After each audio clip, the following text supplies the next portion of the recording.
Umargam Assembly Constituency Degrees, 3/4 mu 3/4 diaresis Sadula 3/4 C.18 Umbergaon, Saint, is a state assembly Vidhan Sabha constituency in the Valsad district and South Gujarat region of Gujarat, and is a part of the Valsad, Saint, Parliamentary Lok Sabha constituency. As of 2017, there are a total of 243,340 voters in the constituency, of which 130,017 are male, 113,323 female, and 0 others. The seat is reserved for a member of the scheduled tribes. Umbergaon constituency recorded a voter turnout of 64.41% in the 2017 Gujarat Assembly Elections, and the polling for this seat was held on December 9, 2017 in Phase 1 of the elections. List of segments.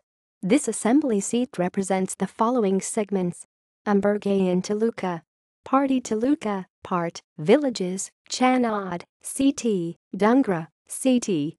Umargam constituency. Member of Legislative Assembly. Election results 2017, 2012. References. See also: List of constituencies of Gujarat Legislative Assembly. Gujarat Legislative Assembly.